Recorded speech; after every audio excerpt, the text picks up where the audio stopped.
जो पहले 56 इंच की छाती थी, अब नंबर तो नहीं दे सकता हूं, बट 30-32 हो गई है, राइट? तो अब पूरा जो ढांचा था, इतना बड़ा गुब्बारा था, वो इतना बड़ा हो गया।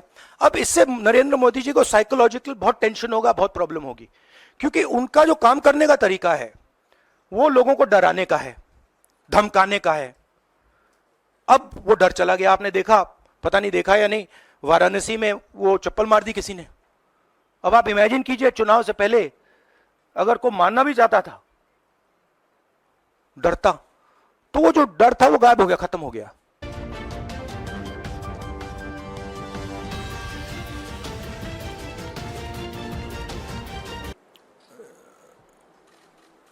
भारत छोड़ो न्याय यात्रा में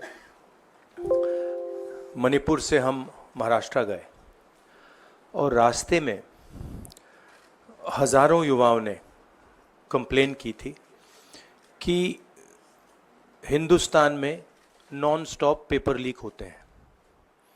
और आज आप सबको मालूम है कि NEET paper and UGC NET के जो पेपर्स हैं वो लीक हुए हैं और एक कैंसिल भी हुआ है। कहा जा रहा था कि नरेंद्र मोदी जी ने यूक्रेन की लड़ाई रोक दी थी। मतलब एक ऑर्डर देके जो रूस और यूक्रेन के बीच में लड़ाई चल रही थी उसको रोक दिया था, ब्रेक लगा दी थी। इजराइल और गाजा के बीच में जो लड़ाई चल रही थी उसको भी नरेंद्र मोदी जी ने रोक दिया था। मगर किसी ना किसी कारण जो हिंदुस्तान में पेपर लीक हो रहे हैं उसको नरेंद्र मोदी रोक नहीं पा रहे हैं या रोकना नहीं चाहते हैं। नुकसान स्टूडेंट्स का होता है। जो हिंदुस्तान के स्टूडेंट्स हैं, मैं जानता हूं कि आप इन एग्जाम्स के लिए महीनों सालों काम करते हो।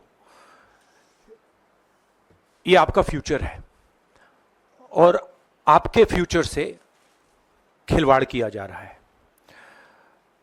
मध्य प्रदेश में व्यापम हुआ और अब उस व्यापम को नरेंद्र मोदी जी और उनकी सरकार पूरे देश में फैलाने का काम कर रही है।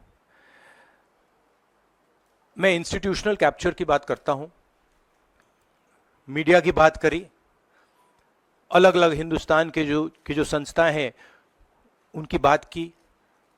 यही एजुकेशन इंस्टीट्यूशंस में हो रहा है। पेपर लीक का कारण है कि सारे के सारे वाइस चांसलर्स, एजुकेशन सिस्टम को बीजेपी के लोगों ने, उनके पेरेंट ऑर्गेनाइजेशन ने कैप्चर कर रखा है। जब तक ये कैप्चर रिवर्स नहीं किया जाएगा तब तक पेपर लीक चलता जाएगा। इस कैप्चर को फैसिलिटेट नरेंद्र मोदी जी ने किया है और ये एक एंटी नेशनल एक्टिविटी है, क्योंकि ये देश का भविष्य है और इससे हिंदुस्तान के युवाओं को, स्टूडेंट्स को जबरदस्त चोट पड़ती है। इंक्वायरी चल रही है, एक को आपने कैंसिल कर दिया है, अब पता नहीं दूसरे को कैंसिल किया जाएगा या नहीं किया जाएगा, बट कोई ना कोई तो इसके लिए जिम्मेदार है और उनको एकदम पकड़ा जाना चाहिए और उन पे एक्शन लिया जाए। सख्त कानून आफ्टर द फैक्ट है, वो होना चाहिए। मगर अगर आप मेरिट के बेसिस पर लोगों को नहीं जॉब देंगे, अगर आप आइडियोलॉजिकल लोगों को वाइस चांसलर बनाएंगे, इनकेपेबल लोगों को वाइस चांसलर बनाएंगे, एग्जाम्स के जो स्ट्रक्चर्स हैं, एग्जाम लेने के स्ट्रक्चर्स हैं, उनमें आप आइडियोलॉजिकल लोगों को डालेंगे तो ये काम होगा। ये इसका सबसे बड़ा कारण BJP and its parent organisation ने जो कैप्चर किया है ये है। और अगर आप कल्प्रिट ढूंढना चाहते हैं तो मैं आपको बताता हूं, जिन लोगों ने हिंदुस्तान के इंस्टीट्यूशंस को डिस्ट्रॉय किया है जो पहले ऑब्जेक्टिव हुआ करते थे, इम्पार्शल हुआ करते थे, वो आज इम्पार्शल नहीं है, ऑब्जेक्टिव नहीं है, आइडियोलॉजिकल बना दिए गए हैं और मीडियोकर लोगों को इन इंस्टीट्यूशंस में बैठा दिया गया है। इसका मेन कारण यह है, और इसका आप एपिसेंटर देखिए, पूरा देश जानता है, युवाओं आप सब जानते हो कि इसका पहले एपिसेंटर मध्य प्रदेश हुआ करता था, वहां पे 40-50 लोगों की हत्या हुई थी, ये तब शुरू हुआ था। आप जानते हो कि गुजरात में, उत्तर प्रदेश में और मध्य प्रदेश में इन चीजों का एपिसेंटर है।